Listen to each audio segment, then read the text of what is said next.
Bonjour à tous, je fais cette vidéo aujourd'hui pour vous parler d'un sujet qui, moi, m'excite vraiment beaucoup et sur lequel je suis en train de travailler à Bruxelles, là-dessus. À côté du Tao et de l'Alliance des peuples, je bosse aussi là-dessus.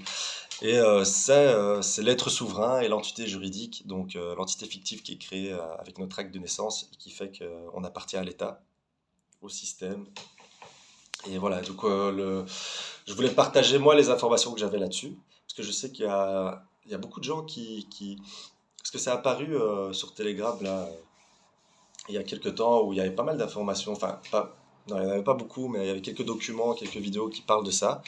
C'est quelque chose d'assez nouveau, et je sais qu'il y a plein de gens qui, après avoir pris connaissance de ça, ont senti que, comme moi, tu vois, qui ont senti qu'au fond d'eux, ça sonnait vrai, qu'il y avait quelque chose.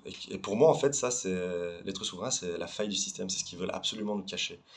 Et c'est pour ça que je me suis dit, bon, ok, je vais partir en quête de vérité à propos de l'être souverain et je vais aller voir, je vais aller creuser un peu, et je vais aller un peu titiller le système et l'État pour voir comment il réagit à ça. Et comme il y a beaucoup de personnes aussi qui se posent des questions là-dessus, parce que pour l'instant ça relève de l'ordre de la foi, il n'y a pas vraiment de choses concrètes ou quoi, il n'y a pas de preuves qui valident ça vraiment. Et comme c'est de l'ordre de la foi, moi j'aimerais bien, moi j'y crois à 100%, mais j'aimerais bien quand même avoir ces petites confirmations cette petite confirmation qui va éclairer plein de gens, pas mal de gens. Et voilà, du coup, c'est pour ça que je lance cette chaîne Telegram et Facebook. Pourquoi Facebook? Parce que voilà, c'est bien d'être sur Telegram, mais je pense que c'est bien aussi de bombarder Facebook avec des vraies informations pour éveiller le plus de gens possible, car sur Facebook, il y a encore énormément de gens. Donc c'est bien aussi Telegram, mais c'est bien d'être entre nous, mais il faut aller chercher aussi les autres plateformes et bombarder les autres plateformes, même si on est censuré, c'est pas grave, on balance pour que l'information tourne et que ça puisse éveiller le plus de gens possible.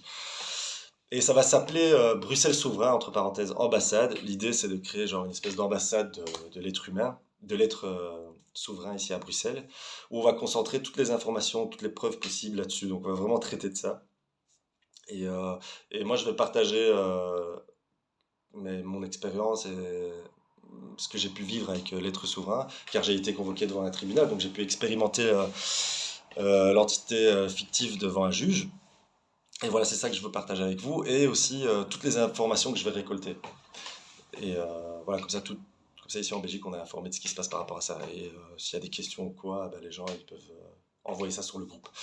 Et donc moi j'ai été convoqué au tribunal. En fait, pendant que, il y a un an à peu près, quand j'ai découvert l'être souverain et tout ça, j'ai senti qu'au fond de moi c'était vrai. Du coup, je me suis dit ok, je vais aller fouiller. Et du coup, pendant que je m'informais là-dessus, j'ai été convoqué, j'ai reçu une lettre du tribunal qui me convoquait au tribunal de police pour des infractions de la route. Des conneries, genre, trois amendes, mais voilà, qui pourraient être assez élevées. En fait, pour moi, voilà, c'est le truc classique, l'État essaye de racketter son peuple, quoi, à travers des amendes ridicules. Et du coup, je me suis dit, non, je suis pas d'accord, bah, tu sais quoi, je pense que c'est un signe de l'univers, c'est un défi que l'univers m'envoie et qui me dit en fait, ok, tu crois à tout ce qui est l'être souverain, à l'entité juridique et tout ça, ok, bah, je te donne l'occasion d'aller expérimenter ça devant un juge. Et du coup, je me suis dit, ok, bah, je relève le défi et je vais le faire. Du coup, j'arrive à mon procès. Il y a voilà, 10-15 personnes qui passent avant moi. Le procureur du roi, il est au taquet, donc dès que quelqu'un sort un peu du cadre ou hausse un peu la voix, le procureur du roi leur cadre direct. Et du coup, mon tour arrive et je me dis, bon, allez, j'y vais. Moi, j'étais vraiment stressé parce que j'étais là, ok, soit ça passe ou ça passe pas. Enfin, ça me stressait énormément, quoi. Et du coup, je me suis dit, allez, j'y vais quand même. Et du coup, je suis arrivé devant le juge et j'ai dit, voilà, j'ai posé directement le truc. J'ai dit, monsieur le juge, sachez qu'aujourd'hui, c'est l'être souverain qui est en face de vous et la personne que vous avez convoquée sur ce document. Donc, mon nom de famille en majuscule, c'est mon entité juridique, ma personnalité fictive, donc qui n'existe pas. Et donc, si vous voulez lui coller une amende, allez-y. Si vous arrivez à l'attraper, attrapez-le. Parce qu'en fait, c'est une entité qui n'existe pas. Donc, mais en tout cas, elle n'est pas là. Et aujourd'hui, c'est l'être vivant qui est en face de vous. Je dis, prenez en compte pour la suite du procès. Voilà. Et du coup, là, tu as un petit blanc et tu as le juge qui me dit, et tu veux dire quoi par là? Et du coup, bah, je lui dis, bah, je lui explique l'ordre hiérarchique naturel des choses. Je dis, tout en haut, en fait, il y a les lois de l'univers. Juste en dessous, il y a l'humanité, donc moi. Et juste en dessous, il y a les gouvernements et l'État, donc vous, parce que vous représentez l'État. Et juste en dessous, il y a les lois. Et puis là, tu as énorme et blanc, procureur du roi qui me regarde avec des grands yeux, le juge aussi, et je me dis, et merde, ça n'a pas fonctionné, je suis foutu, je suis dans la merde. Et puis là, tout d'un coup, le juge, il se jette dans sa chaise, il me dit, ça veut dire que monsieur ne reconnaît pas ce tribunal. Mais il s'adressait pas à moi. C'est comme s'il s'adressait au procureur, à la greffière qui était là. Et du coup, je me dis, putain, il a compris de quoi je parle. En fait, s'il dit ça, c'est qu'il comprend de quoi je parle, parce que il a dit exactement ce que j'ai dit, mais avec d'autres mots. Du coup, je me suis dit, ok, là, on tient quelque chose. Il prend mon dossier, il regarde dedans, et il me dit, ah, en plus, monsieur, dans sa déposition, dit qu'il ne se rappelle pas des faits. Oui, parce que moi, je me rappelle pas, et dans ma défense, tout ce que j'avais mis, c'était, je me rappelle pas. Du coup, il fouille, il me dit, est-ce que vous avez reçu votre procès-verbal à la maison? Je fais non, j'ai pas reçu. Il fait, ah, et du coup, il cherche dedans, il fouille avec le procureur du roi, il trouve rien, et il me dit, ok, bon, bah, monsieur, vous êtes acquitté. Du coup, je suis là, quoi, comment ça, pourquoi tout d'un coup, je suis acquitté? Et là, il y a le procureur du roi qui commence à m'expliquer pourquoi, et il prend un peu de temps à expliquer. En fait, moi, je l'écoutais pas, parce que dans ma tête, j'étais déjà en train de préparer la suite par rapport à l'être souverain et tout ça.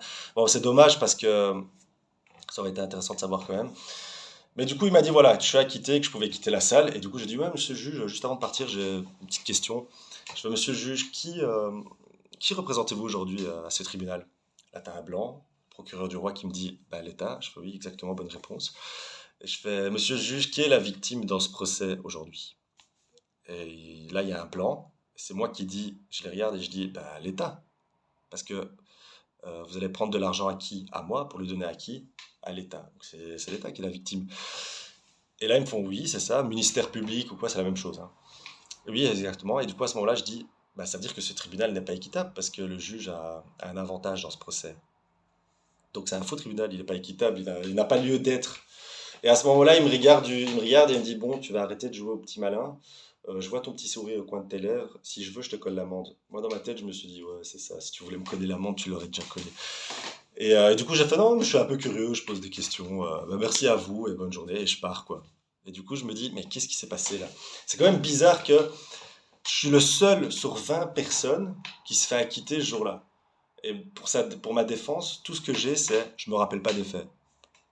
Voilà. Et du coup, je me dis, bon, c'est pas possible, il s'est passé quelque chose de bizarre. Peut-être que c'est parce que j'ai direct posé les faits et que j'ai dit que j'étais être souverain et il a compris que j'allais pas me soumettre à leur juridiction. D'où pourquoi il a dit, ça veut dire que monsieur ne reconnaît pas ce tribunal, ça veut dire qu'il ne pouvait rien faire face à moi. Et comme il a vu que j'allais pas me soumettre, il s'est dit, et qu'il y avait d'autres personnes dans la salle aussi, il s'est dit, bon ben, on va camoufler ça avec autre chose. Genre, avec vice de procédure, quoi. Parce que moi, c'est ce que j'ai un peu compris, c'est comme s'il y avait eu un vice de procédure et du coup j'étais acquitté.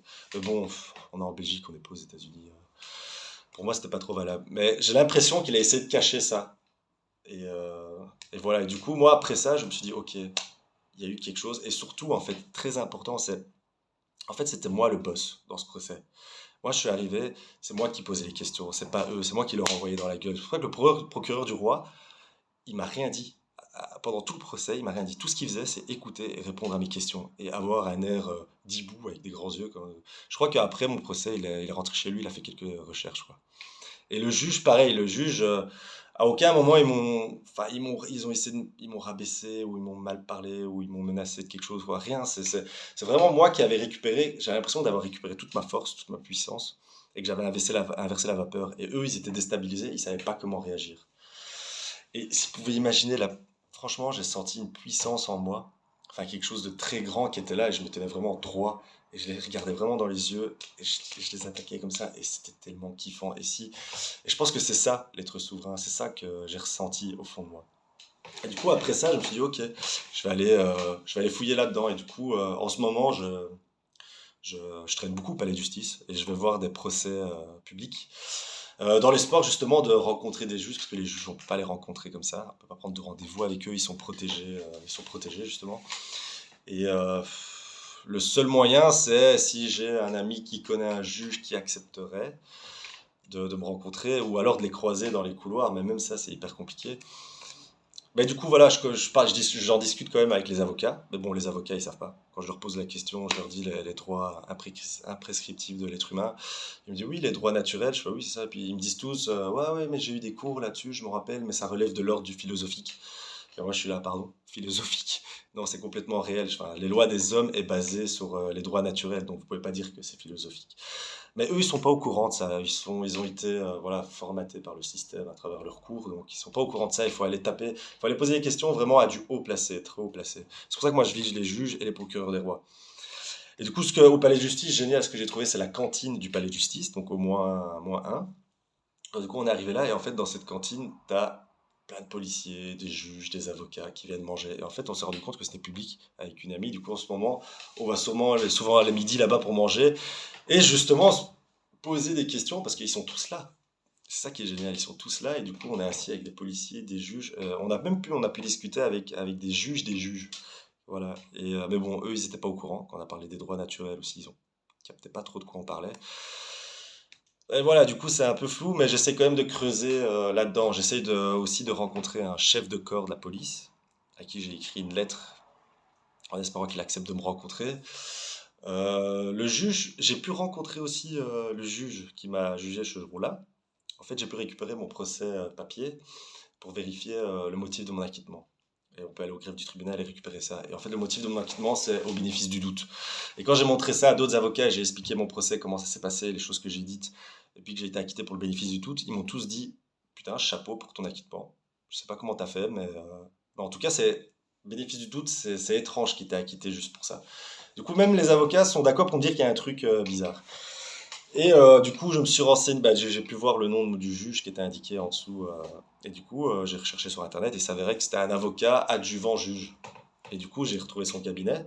Et du coup, j'ai été le voir. Et j'ai sonné et c'est lui qui est descendu.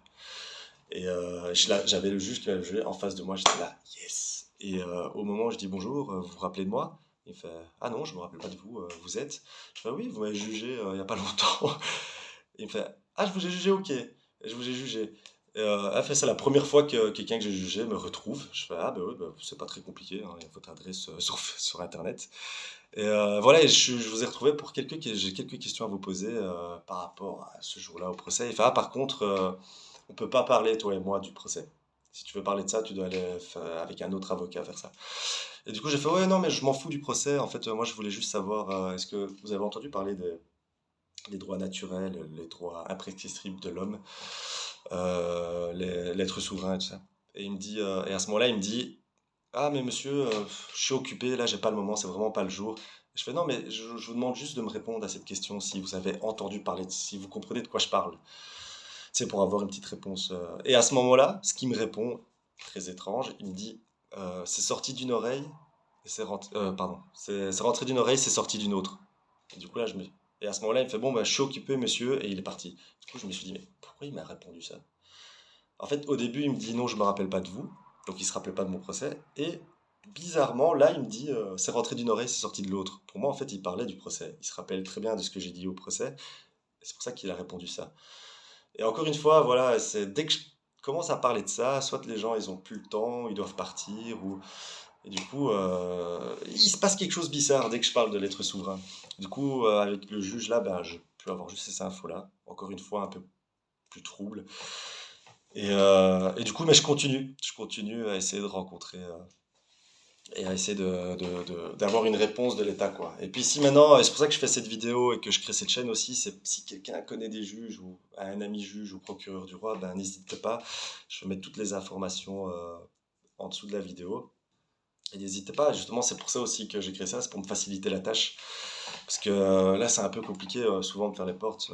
Puis oui, et puis des fois, je croise, par exemple, pendant la fête nationale, j'ai pu croiser des policiers, il y avait des policiers partout. Du coup, j'ai posé la question à un chef commissaire et une autre femme policière qui était là, mais qui était en civil. Je connaissais pas trop son grade, et pendant que j'étais en train de parler au commissaire, en fait, elle écoutait ce que je disais. Et c'est aussi étrange, dès que je commence à parler, poser des questions par rapport à la souveraineté au commissaire, il y a cette femme qui se met à côté, qui écoute un peu de quoi je parle, et le commissaire, il comprenait pas trop ce que je disais, et la femme, elle me regarde, elle me dit, ouais, ouais, monsieur, moi je comprends de quoi vous parlez. Et là, je la regarde, je fais, les droits naturels et tout ça, enfin, l'être souverain, vous voyez de quoi je parle? Et elle fait, oui, oui, je comprends, je vois de quoi tu parles, et je suis là, ok. Et puis à ce moment-là, elle me dit, oh, mais je suis occupé, je dois partir. Et je fais, non, mais je peux avoir votre numéro ou vous rencontrer, boire un café pour rediscuter de ça plus tranquillement. Elle me fait, non, non, là, je suis occupé, elle part. Et encore une fois, je suis là, mais dès que je parle de ça, quoi, on me dit oui, je comprends, et hop, tout de suite, on se barre. Du coup, je suis là, shit. Mais bon, je vais trouver quelque chose. Je continue à chercher. Je suis en train de regarder un peu toutes les constitutions de plein de pays différentes et c'est drôle parce que à chaque fois, dans plein de pays différents, en Belgique aussi, dans la constitution belge, les déclarations universelles des droits de l'homme, dans le préambule, c'est toujours écrit que l'homme a droit. L'homme est protégé par des droits naturels, inaliénables, qui sont le bonheur, la liberté, la propriété, la sûreté, euh, la liberté de se déplacer. Et dans toutes les constitutions, dans le préambule, ils le disent clairement. Il y a toujours cette phrase que l'homme est protégé par des droits inaliénables. Mais du coup, tout ça, toutes ces recherches, tous ces exemples dans les constitutions, je vais mettre tout ça sur le groupe Telegram, comme ça, vous pouvez voir de vous-même. Et voilà, moi, je vais essayer de choper toutes les informations que j'ai, et hop, je vais les mettre sur ce groupe. Euh, et voilà, et du coup, c'est pour ça que je crée ça. Parce que pour moi, si on arrive à savoir la vérité sur l'être souverain, et, et si on arrive vraiment à éclaircir ça, et qu'on a confirmation quelque part dans le concret que c'est bien réel, c'est la faille du système. On peut éclater le système avec ça, quoi. Et on peut vraiment. L'objectif, c'est que Bruxelles retrouve sa souveraineté, que la Belgique retrouve sa souveraineté. Parce que on a oublié ce que le mot souverain veut dire, hein, parce qu'on se dit qu'ici en Europe, on est des pays souverains, mais zéro. Il n'y a aucun pays qui est souverain. Il n'y a que nous, en étant conscients qu'on peut devenir souverain et réclamer notre souveraineté et rendre notre pays souverain. Si son peuple n'est pas souverain, un pays n'est pas souverain. Et voilà, c'est ça. Et moi, mon objectif, c'est ça. C'est vraiment de redonner sa souveraineté à la Belgique. Et c'est pour ça que je crée cette chaîne. Merci à vous. À la prochaine.